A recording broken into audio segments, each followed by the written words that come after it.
Ride with Faras today will save up to 30% discount. Whether ni economy, boda, Faras, Excel ama comfort. Fika na Faras will save kwa kila ride. The more you ride, the higher the discount. Faras, fast, safe, affordable.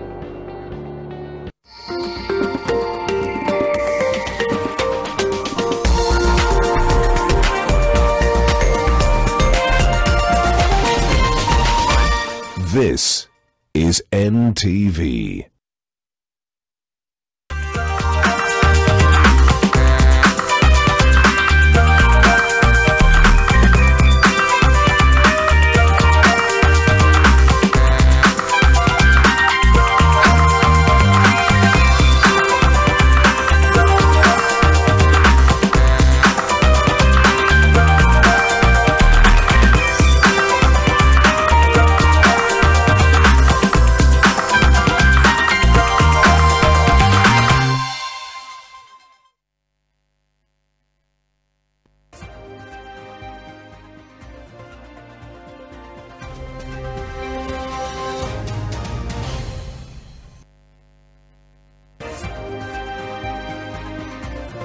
Live from the Nation Center, this is NTV at 1 on this Saturday, the 20th day of January 2023. Good afternoon, my name is Ibrahim Karanja. Let's get you informed. Now, Azimio leader Raila Odinga, his brother Oburu Odinga and former First Lady Margaret Kenyatta are among leaders attending the memorial mass of Jaramogi Oginga Odinga at St. Stephen's ACK Church in Kisumu ahead of the commemoration at Ofafa Memorial Hall. Our reporter Zacchaeus Mwasame is following the memorial service for us and now joins us live from Kisumu with the latest. Mwasame, good afternoon. What do you know right now? Good afternoon, Ibrahim. We are currently at the Ofafa Judicial Memorial Hall. The service we mentioned just ended a few minutes ago, and Raila Odinga and other leaders that you have mentioned are already here. And they are in a closed meeting. There's a meeting that is going to have a panel with the leaders to discuss all the issues and the development record that Jaramogi Oginga Odinga brought to this region and by extension the whole nation. And it will be very unfair if we did this without involving the people from this region. I want to quickly join the ODM Director of Communication, Philip Etale, who has been here. I know that he's conversant with this.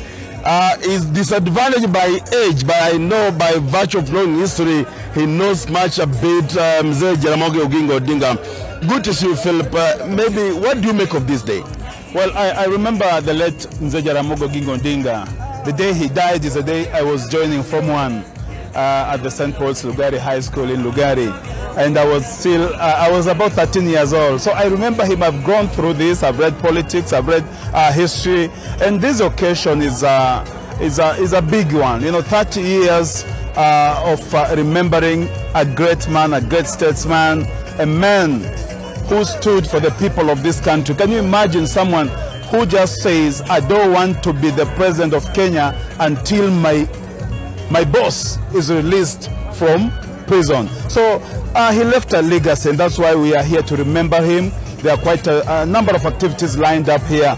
We have scholars from different parts of the world who are going to give talks, public lectures on what they know about the late Jaramogi Oginga Odinga. We have also great writers like your very own Mr. John Kamau, who is a historian journalist. He's also going to give a talk about what he knows about the late Mzee Jaramogi Oginga Odinga. We also have the spouse of the former president, President Uhuru Kenyatta, who is currently in DRC representing Azimio in the inauguration of President Tshisekedi. The spouse is here, Mama Margaret Kenyatta. She's also going to talk about the history, how Jaramogi, the Odingas and the Kenyattas have related over the years. Since the demise of Mzee Jomo Kenyatta, the demise of the first Vice President of Kenya, Jaramogi Oginga Odinga, and quite a number of activities that are lined up here, quite incisive, educative and all. Maybe this is the 3rd anniversary. What is different from the previous one that I've had, according to you? You know, 3 decades is a lot of time. You know, it's a long time, and people have, you know, it was just necessary for the Odinga family to bring together the nation. It's about uniting the nation, standing for the values that Mzee Jaramogi Oginga Odinga stood for.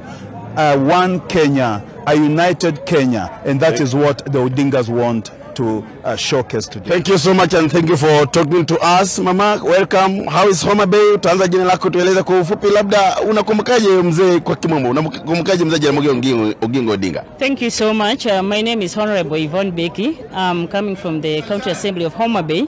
We've come to this function which has really brought people together. This is one of the functions which has brought the community, more so the community of Luo, together. This is the community which is so hard to separate because of the such kind of events which are taking place here. The only difference which has happened here is we used to do it at his home, in Jaramogi home, and this time we decided to bring it here. You know, when the Jaramogi passed on, I was just 2 years old. I had not much about him, but through the readings and the stories our fathers tells us, these are the people, this is a man who stood for something right. He's someone who could not just go with a yes or a no because people are saying. He's someone who stood strongly for something and stood strongly for the justice. They stood for women leadership. Today we are standing here because someone championed for women leadership, and we are glad as young people that today we get opportunity even to stand before people and say somebody fought for something. Thank you. Yes. Thank you so much. Just 30 seconds quickly. What do you remember Jaramogi Odinga with? I think I'm Joseph Mboha from Sia County. What we remember Jaramogi for is the values and virtues that he stood for and he fought for. And as young people, as young leaders, we emulate so much from what he stood for, and we yearn and look forward to even doing much more than what he even did. So then this today, as young people, we're looking forward to even our leaders to help nurture young people so that they're able to learn from what our forefathers did. Thank you so much. In the interest of time, I beg to end it there. So, Ibrahim, these are some of the issues that we expect. And by the way, we are going to attend that discussion. Like Philip Etale mentioned, there are going to be a contingent of issues that are going to be discussed there. And just in remembrance of Mzee Jaramogi Oginga Odinga, the father who fought for the second liberation, that is in 1992, that brought the multi-party democracy in the country. From Zacchaeus Masama here in the county of Kisumu City, back to Ibrahim in studio. Thank you very much, Zacchaeus Masame from the Ofafa Jericho Memorial Hall in Kisumu, following that memorial of the country's first Vice President, Jaramogi Oginga Odinga. Now moving on, a family in Ilmotiok Ward, Narok West, has been in a state of agony after their son was swept away by River Motonyi 5 days ago. Intense search and rescue efforts have borne no fruits thus far. The river broke its banks 2 days ago, complicating the search efforts. Locals are now being urged to avoid moving too close to the banks of the swollen river as water levels have risen as high as 20 meters. Dan Kauna has the details. A 12-member team comprising of locals, county divers and the Kenya Red Cross has been in search of 22-year-old Enoch Kipkoech since the morning of 15th January, when Enoch is believed to have been swept away by the raging waters of River Motonyi in Narok West as he was crossing the river on his way home. Ni hali ya kawaida tu, vijana wana hustle kujitafutia. So katika hiyo harakati akaingia huu mto, nasikia yeye anafuganga huko. So hiyo siku nafikiria maji ilikuwa mingi. Akaingia huo mto, akaenda hivyo. With the river breaking its banks 2 days ago, recovery efforts are becoming a challenge as rescuers have been slowed down. Ni mto ambaye imezingirwa upande zote mbili na miti na momonyoko ya udongo pia imeweza kuipepa mchanga. Sasa iko very stiff. Kufunga kamba ya mita 20 na kuitupa ndani na ikaishia.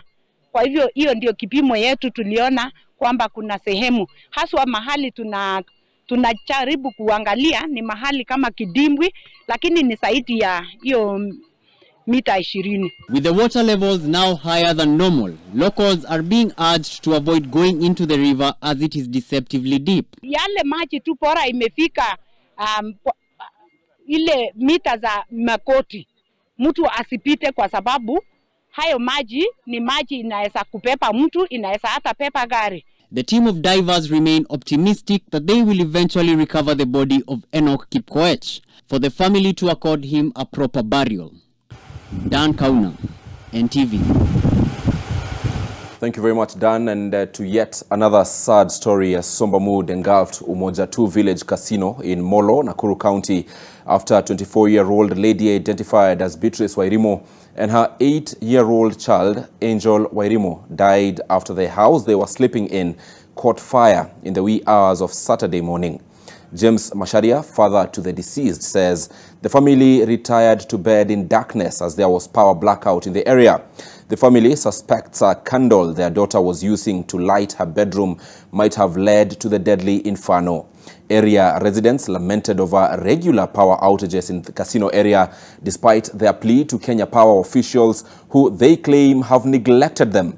The deceased was to relocate on Monday, the 22nd of January, to Nairobi for greener pastures. Molo police officers led by Molo OCS and DCI officers visited the scene and moved the bodies of the two to Molo Sub-County Hospital mortuary awaiting autopsy. Kama saa 8 usiku nikasikia kama kunaungua. Mimi nikashindwa wapi kunaungua, maana kitchen ilikuwa sitting ilikuwa sawa.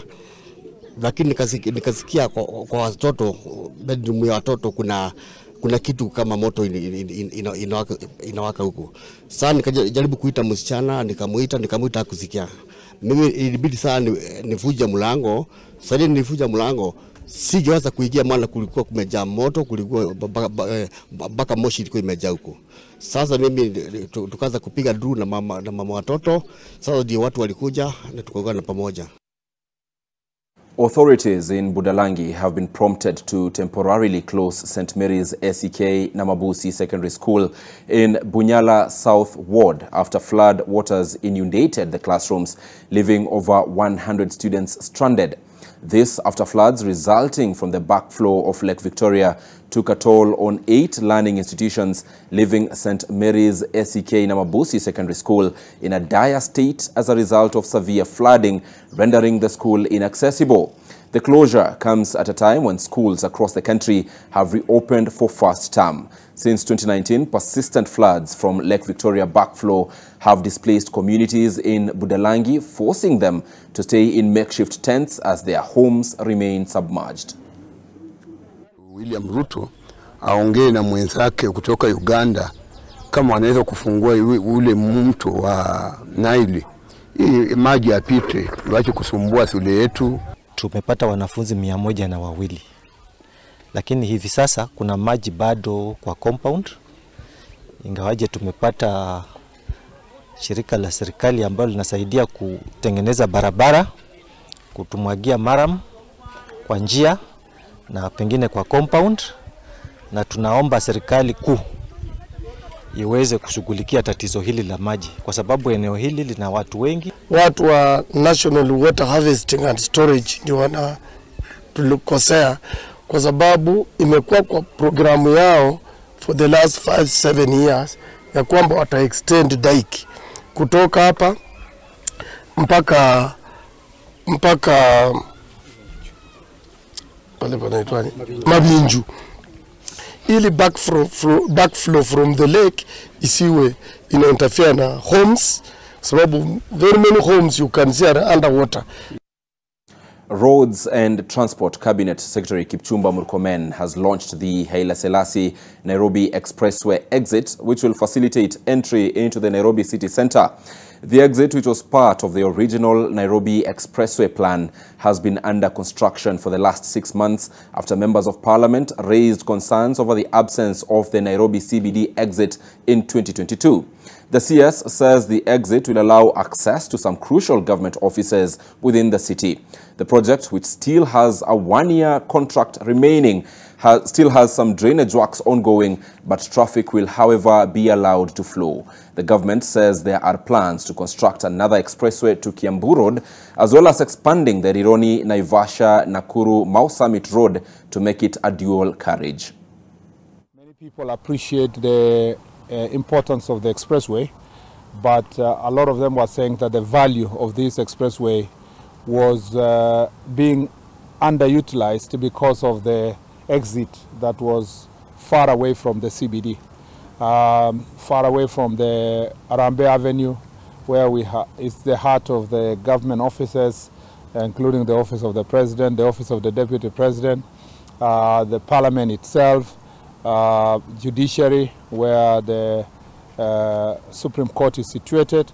So the seat of government actually was not being served. And at 14 minutes past 1, we take a break here on NTV at 1. We have more stories on the other side of the break. Don't go too far.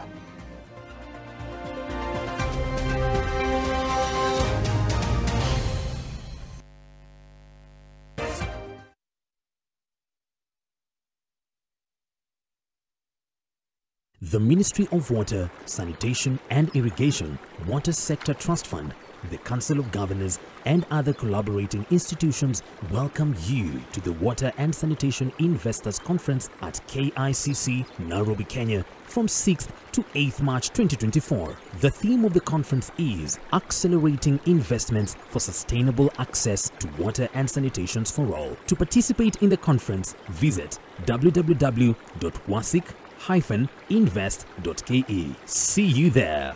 Water Sector Trust Fund, financing the water sector. Join the Optiven family today and experience the epitome of coastal living at Ocean View Ridge, Vipingo by Optiven, just 2.4 kilometers from Mombasa Malindi Road and a mere 4.5 kilometers from the shoreline.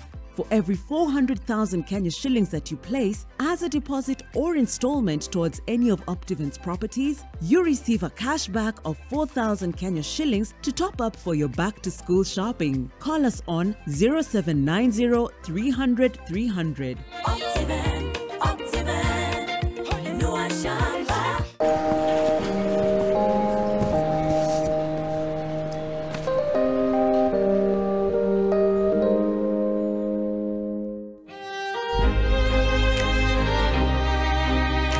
The moment I feel my pain starting to fade, it's like I'm going back to myself on a really good day. Panadol Extra releases you from strong pain. Panadol, release starts here.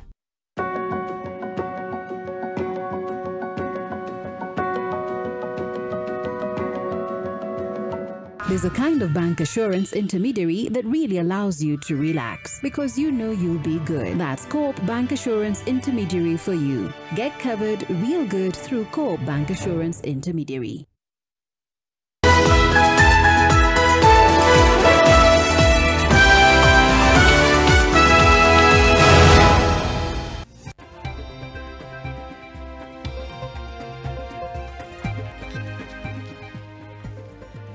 You're watching NTV at 1. Let's continue with the broadcast. And Information, Communication and the Digital Economy Cabinet Secretary Eliud Owalo has beseeched the youth in Bungoma North to hone their digital skills in order to seize opportunities available online. CS Owalo spoke to the youth and leaders who gathered at Bungoma North Technical and Vocational College in Tongaren for the launch of the Jitume Digital Hub. Owalo said the Digital Hub will provide the youth with access to digital skills, e-services and online job opportunities. As of December 2023, a total of 147 digital hubs had been installed nationwide in keeping with Kenya Kwanza's digital superhighway agenda. This is one way of ensuring that unnecessary bottlenecks which have been put on the way of Kenyans as they consume services from government is eliminated. We don't want brokers. We want a direct interface between the people and the government. No intermediaries. Hakuna cha kuitisha hongo tukisonga mbele kuanzia sasa. Maneno ya kuitisha hongo kwa wananchi, hiyo tumezika katika kaburi la sahau. It will be between you, your phone and the government. Tumeelewana hapo? Tumeelewana hapo? So take advantage of this to revolutionize the way you are conducting your daily activities. Go online, consume the government services. Meanwhile, Labour Cabinet Secretary Florence Bore on Friday launched a mentorship and career guidance program for learners with disabilities. Speaking at the Reverend Muhoro Secondary School for the Deaf in Nyeri County, Bore said that the program seeks to promote self-confidence, academic excellence and social integration among learners with disabilities. The learners will be sensitized on the purpose and aims of the program, the roles of mentors and the responsibilities of mentees. Organized in the Absence Higher Education Loans Board. As a National Council for Persons with Disability, which is in my ministry, we've been able to support about 580 students in high school, and we give them full scholarship from Form 1 up to Form 4. Kenya Pipeline has assisted us by supporting another 100 students with disabilities. KCB the same, they've also supported about 100, and my appeal is that other organizations can also help us in supporting more of these children, because we have several students that do not have the funding, that do not have the school fees that can be supported to be able to go through school and be able to be independent and stand on their own. And the Cabinet Secretary for Lands, Alice Wahome, has announced plans to revoke all title deeds that were issued fraudulently by officers working in cahoots with cartels in the lands registry. The CS identified allotment letters as one of the major gaps that the ministry had established while dealing with issues of land disputes.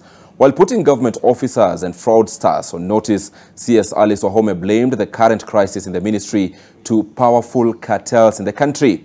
Wahome was addressing the press in Naivasha during a two-day workshop for senior officers from the Lands Ministry, where the issue of acute funding and staffing at the ministry emerged.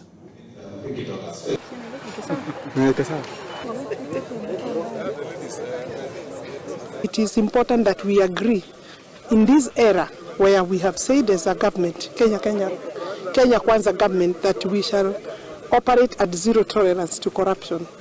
Therefore, we have no room and space for fraudsters, especially where our officers are likely to be involved or may get involved. So we need to agree with each other and them that we are not going to accept that.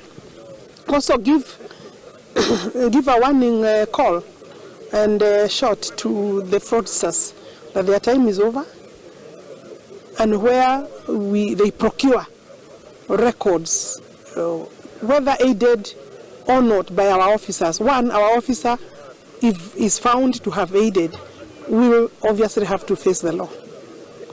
And there is no two way about that. Number two, that we shall not honor that certificate as a land ministry. Once these records come to my notice and the notice of my principal secretary, we will recall. We will seek to recall and to cancel. We are no longer going to tolerate a situation where fraudsters are evicting owners, true owners of land from their spaces, from their property. Still on matters land, and 5 people have been arrested in Nakuru over alleged forgery of lease documents used to extend the ownership of a 25-acre piece of land that hosts the War Memorial Hospital in Nakuru for another 50 years. The 5, among them Simon Watene and Roger Jocelyn, the directors of War Memorial Hospital, Kipkemboi Kigen, a land surveyor, and Peter Nzuki Mutwiwa and Stephen Kivengo Mwaura, officials from the Ministry of Lands, are accused of fraudulently acquiring the documents to renew the lease title after it expired in 2021.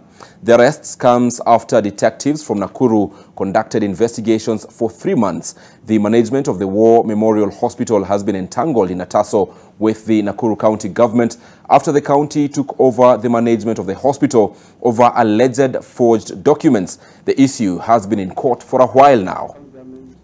Give an okay before any lease is extended or renewed, because public interest takes precedence over private interest. And in the Perisua document, we saw that there was an attempt to do an application which was declined. And later, and we did supply the media with those documents. It emerged that they had some documents. I think if you went through them, you saw they had issues. And therefore, our complaint was purely based on evaluation and assessment of the documents that were in our custody. And we did complain to the DCI. So if they found something And we strongly believe that that land should revert to the public for public interest.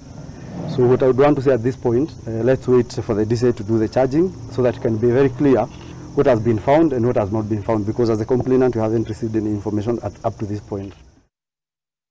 Into the sporting fields right now, and Gor Mahia's astute coach, Jonathan McKinstry, who was honored with the prestigious Coach of the Month award for June 2023, has finally picked his award 7 months later.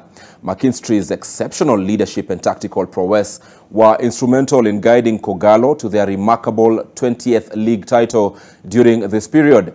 His strategic acumen played a pivotal role in securing this achievement, showcasing his dedication and expertise in football management. Kogalo will be facing off against Tusker FC later this afternoon in Machakos. Wait a minute.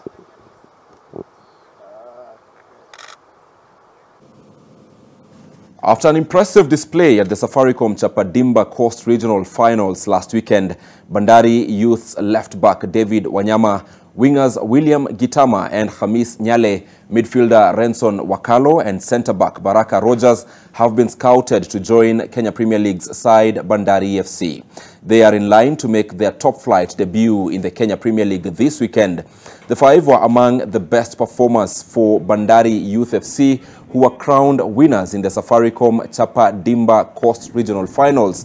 Hamis Nyale was the top scorer in the tournament, scoring a hat-trick in the final against the young Gunners of Tana River.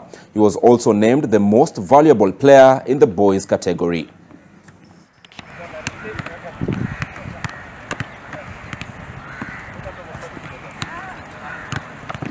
And defending champions Senegal booked their place in the last 16 of the 2023 Africa Cup of Nations with a 3-1 win over Cameroon in Group C match played at Charles Konan Bani Stadium.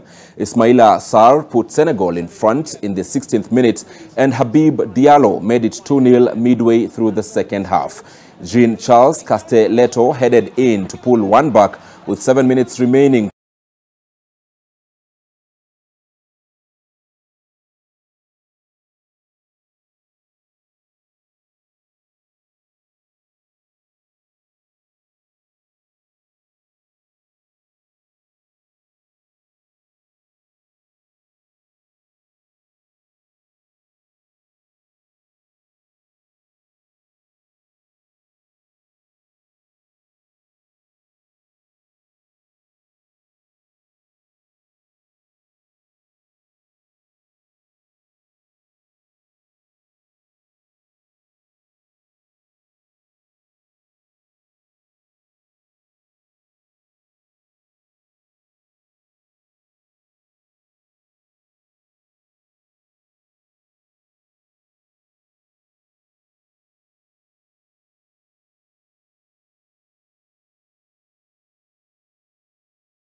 From the African Cup of Nations to bring to a close NTV at 1 on this Saturday. Thank you very much for choosing NTV to inform you on behalf of the entire team here at the Nation Center.